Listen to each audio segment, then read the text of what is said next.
Not a simple subject, I'm afraid. um,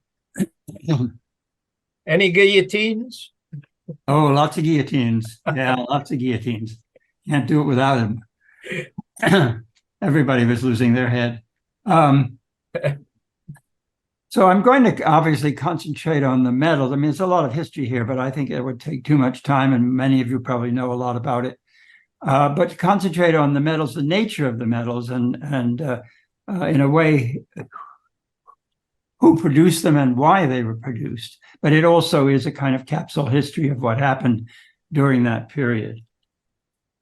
So the logical start would be, of course, the King Louis XVI, who inherited his throne from his grandfather, Louis XV, and France was in a pretty bad state. And part of it, if you talk about the Americas, part of it was the fact that the country was going bankrupt, and in part very seriously because of its support of the American Revolution. This is an example of the kind of official medal. Most of the medals that were done at this time were kind of official medals from the Royal Mint. We don't need to know much about the subject because this is 3 years before things really get going. But the situation was very serious on many levels, social, economic, in political. It was a bad scene, and poor Louis was really just not up to it. He was a gentle, rather kindly person, interested in technical things, clockmaking and things of that sort, lock-making. And he found himself in a situation which was just impossible. Anyway, and to make matters worse, he marries a daughter of Maria Theresa of Austria. This is, of course, Marie Antoinette, and this is the marriage medal. They were married in 1770, and she comes to France, and the rest of it you will hear about. So for the first time since about 1614, matters are so bad that it is decided that they have to really bring together the Estates General. The Estates General being the three levels of society. To begin with, well, on this medal, you see the king in the center.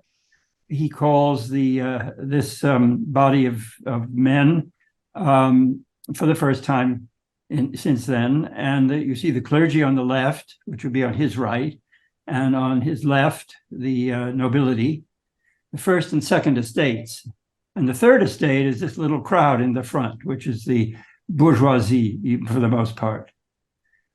And they have many, many problems trying just to sort of, I mean, this is all very new, trying to solve these problems. The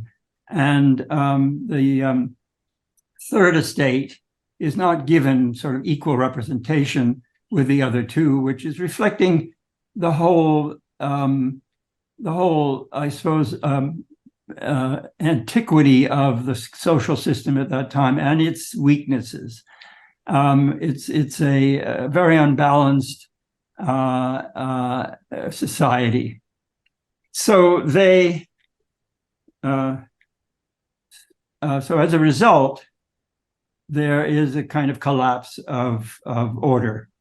And whenever you have a revolution that completely destroys a social system, you end up with chaos. And that's what happens between this moment, which is the beginning of the French Revolution, the siege of the Bastille, which was celebrated yesterday in France and other places where Frenchmen gather. Between this particular date and the coming of Napoleon, because in between, the country is trying to find some sort of way of bringing back order to chaos with different levels of government, different types of government, with many different demands and desires conflicting. So this is a very famous medal by a medalist who, these are his first medals, Bertrand Andrieux, who goes on to make medals throughout the whole revolution and then also into the Empire. into Napoleon's reign. But here he's really very much of a free artist. When he becomes a sort of official imperial artist, his art sort of dries up. I mean, he produces the official portrait, which we'll see later. Anyway, this is a representation of this key event where it's the first kind of outward expression of revolt. And there were only really, I mean, the Bastille was a symbol, and there were really only about a handful of prisoners there, none of whom had anything to do with what was going on. But it resulted in the kind of introduction of chaos. Part of that, one of the most serious problems for the general population, and particularly for the poor, was the lack of food. There had been a very bad harvest. France at this time actually had probably the highest population in Europe, and therefore had the most possibility of suffering from adverse events. And so there was a bad harvest, and there was no bread, and the prices of food and everything were going sky high. And this caused the women of Paris, the lower class women of Paris, not even the third estate, but below the third estate, about 7,000 women to march on Versailles and demand that the king and his family come back to Paris. And this occurs on the 6th of October, 1789. Another key event in the beginnings of the revolution, which is heading toward a consideration of a monarchy which, even under Louis XV, was rather dissolute, and under Louis XVI was in the hands of someone who really, as I said before, couldn't cope. And so these two medals are produced by Andrieux, and as medals, they begin to introduce into the market of medals, let's put it that way, the popularized image, the image of not something that comes out of the mint, but something that is produced for general distribution among the people. It's also a period when newspapers and pamphlets and all sorts of things become widely distributed. There are just many different sources of information produced. This is another sort of propaganda medal. These are, as you see, in lead.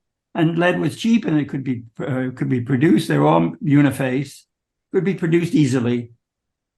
And this reflects what became a common saying among the people, la guerre au château, la paix aux chaumières, which was war against the chateaus, against the castles, and peace to the cottages. Meaning, of course, down with the old social system, down with the church, down with the aristocrats, down with the monarchy.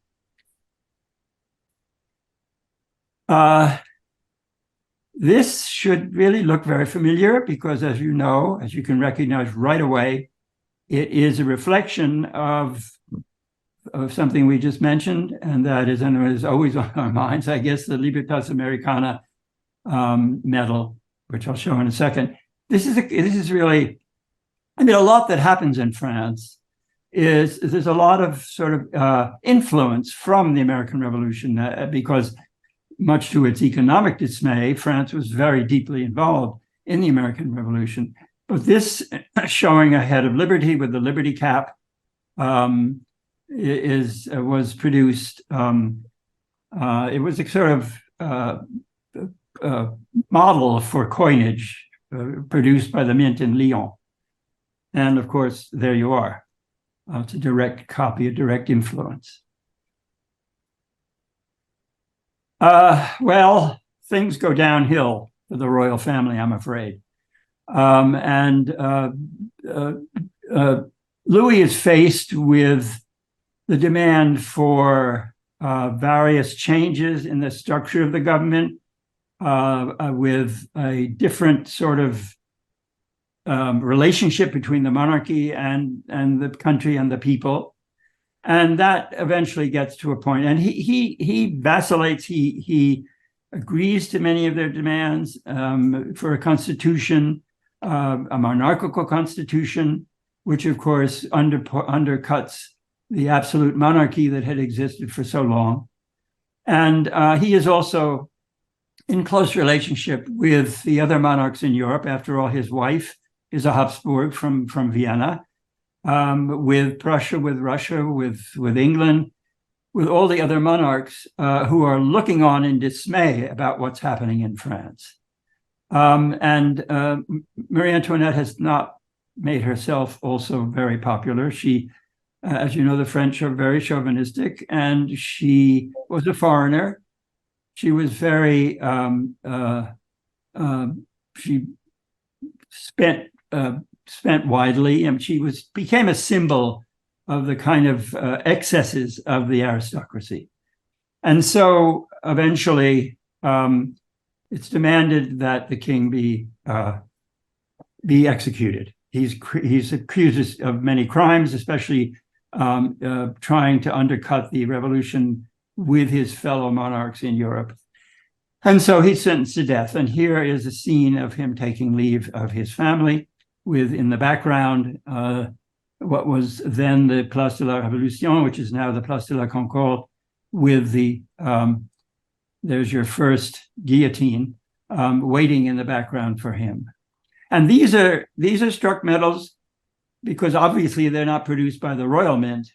They're produced by, this is by Küchler, who was working, a German medalist who was working in England. They're propaganda, and their propaganda expressing the horror that was felt in all other countries by what was happening, the execution of a king. And there are several medals. This is a Dutch where you see it's very crude, and this is something that's just for general distribution. I mean, you sort of hand this out, or it would be easily available. And it was, and you can see on the reverse this rather graphic scene of the beheading of the king, with the probably a member of the National Guard holding up his head, and the clergyman on the left bent over his prayers, and the body gushing blood, et cetera, et cetera. This is meant really to rouse people's anger and disgust at what was happening in France. And this is followed, that was in January, and in the same year, in October, the Queen comes next. And this is a Küchler, so it's a very fine struck medal. It's meant for distribution, but it's not something that's like the lead things, which are very much available and were for popular propaganda.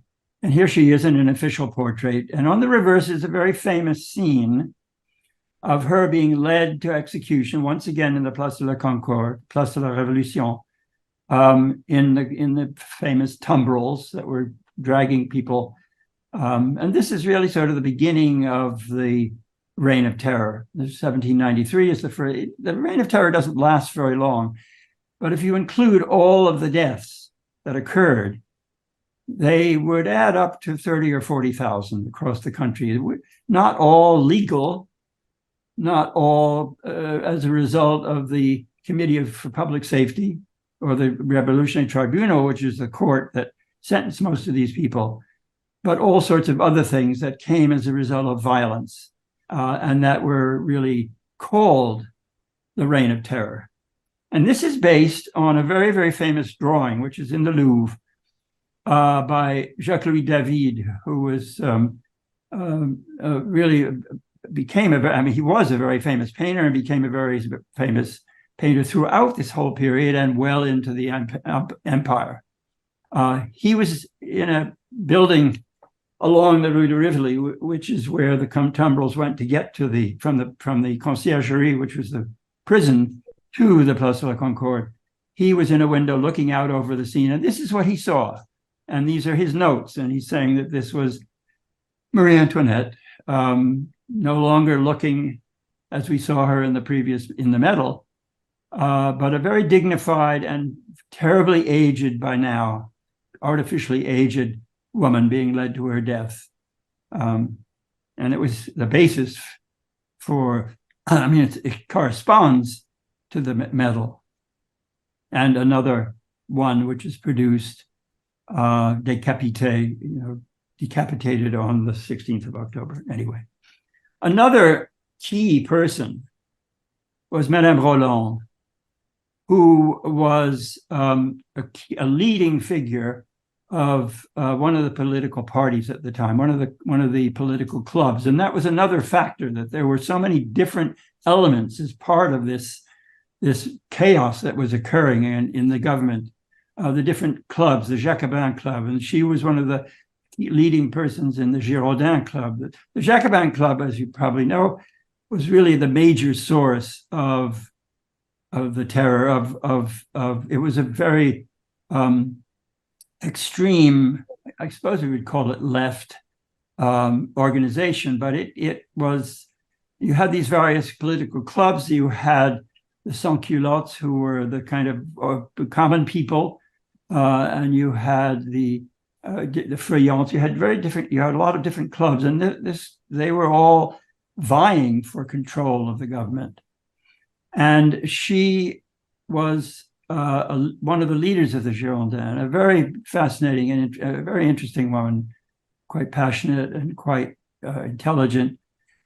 And at one point, the Jacobins really kind of overcame the Girondins, and all of the leaders of the Girondins were led to the guillotine, 20-some in one day.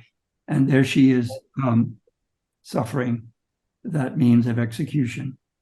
This is another, I go quickly through, this is another leading politico.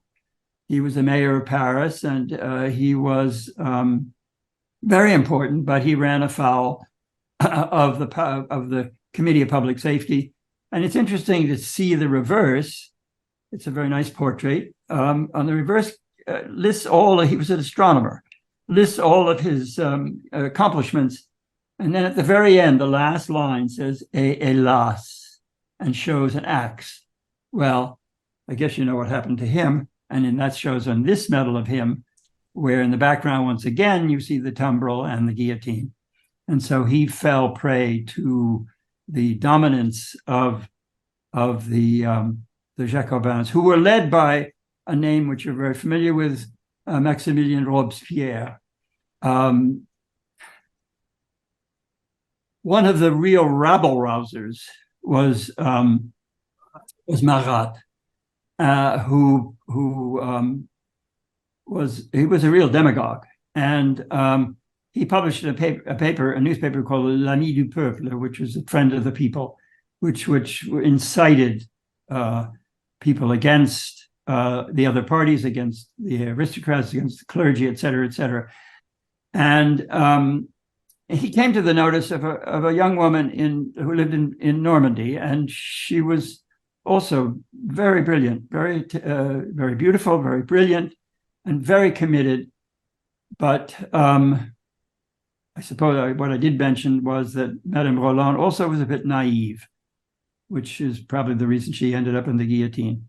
And Charlotte Corday became so upset by what was happening, and what was happening as a result of the terror, that she came to Paris determined to assassinate Marat, and in fact did so. And there's a very famous painting by David of Marat, who was taking a bath at the time that she was introduced. She was introduced to him under the pretense of giving him information about people who should be guillotined, because he was acting as an informer. So she was allowed in to see him, and she stabbed him to death. And there's a famous painting by David showing him dead in his bath. But he was a crucial person for the revolution, but on the extreme left. I've not found a medal of Maximilien Robespierre, but this is a wonderful piece about with his brother Augustin, who was his right-hand man. And he was a member of the committee, and he was a military person. You see him in military dress. And I forgot to mention that when Madame Roland was guillotined, she supposedly said on the scaffold, "O liberty, what crimes are committed in thy name?" This is a wonderful two-piece medal, actually, that shows him. He's a member of the government of the military, and he and his brother, and this is the supposed end of the Reign of Terror in 1794, when Robespierre finally falls from power. Really, France and the whole public are really they've had it with the Reign of Terror, and they turn on him, and he and Augustin and the other Jacobins meet the same fate as they had visited on so many other people. This is kind of amusing. This is a beautiful terracotta plaque roundel. It's a medallion, terracotta medallion, by Joseph Chinard, who was a very important sculptor and became one of the most important sculptors in the 19th century in France, and during this period, actually. And he made a couple of roundels of revolutionary figures. This is a general, probably the worst general of the revolution. I mean, he was totally incompetent. In fact, he was among the people whom Napoleon, as a young general, said, "Why do they keep sending me these doctors and other people who are not military?" I mean, he was really disgusted because D'Oppet was a doctor. And because so many of the aristocratic officers of the army had fled, became emigres, the army had to be rebuilt. And when France was invaded by the allies, Prussia, Russia, Austria, etc., and had as a completely disorganized nation to face invasion, all sorts of people rose up through the military, and this is one of them. He, as a doctor, he became famous for publishing a book about the erotic effects of whipping, which is a kind of hidden classic, I guess, but it's quite a beautiful. So here he is as a revolutionary general. This is one of the children of Louis XVI, who is imprisoned. He is among the royalists. He's considered a king. He's considered King Louis XVII, but he dies in prison. He's not very well treated, and his parents, of course, have been executed, and most of the aristocrats have fled or been killed. And I just show him as what happened. And here he is as a general, beginning as an artillery officer, involved in the various uprisings in Paris, and very soon displays his incredible talent as a military leader.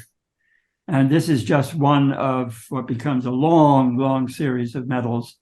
You have him, and here he is as a young man, as a young general, and one of the battles of the Italian campaign. And part of that Italian campaign, the beginning of that campaign, is when he takes his army, and by now he's first consul, I think. And the revolution, in historians' eyes, the revolution is over. But they still go through two governments, the Directoire and the Consulate, before he first becomes first consul and then becomes emperor. And that is what happens in a revolution when finally you have one individual who has the ability and the power and perhaps the flexibility, let's say, to take over power and put things right. And I think here he is, as first consul, he is leading his army across the Alps into Italy to combat Austria in the north. And this is a very romanticized view, and it's based on a very famous painting by David of Napoleon crossing the Alps, the one on the left. Well, it's very, very much fantasized. I mean, it's very much exaggerated. This is not at all how he looked.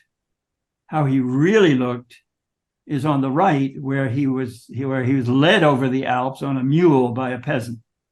So you have this sort of contrast of reality, which is what appears on the medal, because that's what you want the public to see. Medals are meant to communicate so much. And this is, at least according to a later painting, based on the reports of what really happened. This is how he really looked. So that's it.